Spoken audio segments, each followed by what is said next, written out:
JK sebut petinggi BUMN tak boleh dihukum hanya karena merugi. Kalau rugi harus dihukum, ini bahaya.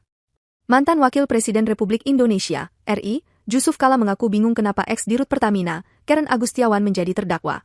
Kebingungan itu disampaikan JK saat bersaksi di persidangan kasus korupsi pengadaan proyek LNI di Pengadilan Tipikor Jakarta Pusat, Kamis, 1 Mei 2024. Sebab terdakwa ini sampai dijadikan terdakwa di sini, tahu saudara?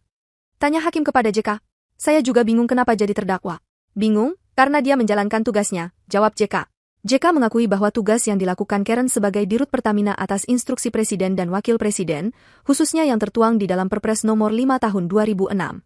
Instruksi yang dimaksud berupa pemenuhan cadangan energi nasional hingga 30%. Itu yang saya kejar, instruksinya apa isinya? Tanya hakim kepada JK. Instruksinya harus dipenuhi di atas 30%. Saya ikut membahas hal ini karena kebetulan saya masih di pemerintah saat itu, jawab JK. Menurut JK, seorang petinggi perusahaan BUMN tak boleh dihukum hanya karena rugi semata. Sebab untung rugi merupakan hasil dari kebijakan dan langkah bisnis yang dilakukan. Kalau semua perusahaan rugi harus dihukum, maka seluruh BUMN karya harus dihukum. Ini bahayanya, kata JK. Pernyataan JK langsung disambut gemuruh tepuk tangan pengunjung di ruang sidang utama Pengadilan Tipikor Jakarta.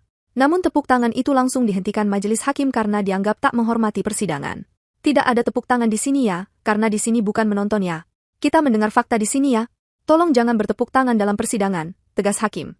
Sebagai informasi, dalam perkara ini jaksa KPK telah mendakwa Karen melakukan tindak pidana korupsi terkait proyek pengadaan LNI di Pertamina periode 2011 hingga 2021.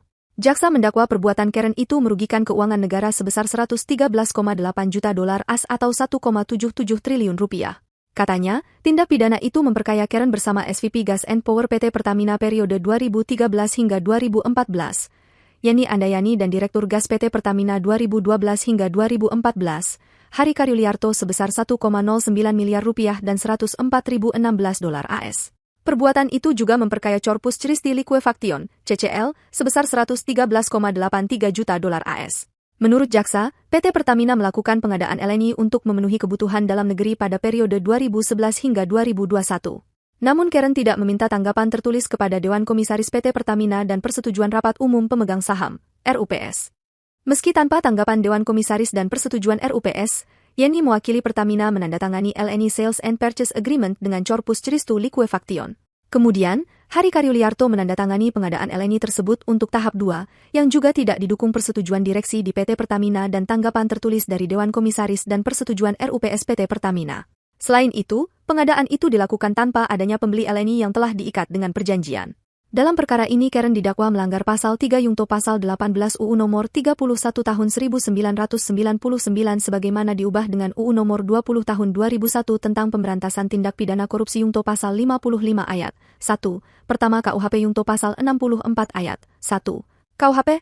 Download Tribun X sekarang, menghadirkan lokal menjadi Indonesia.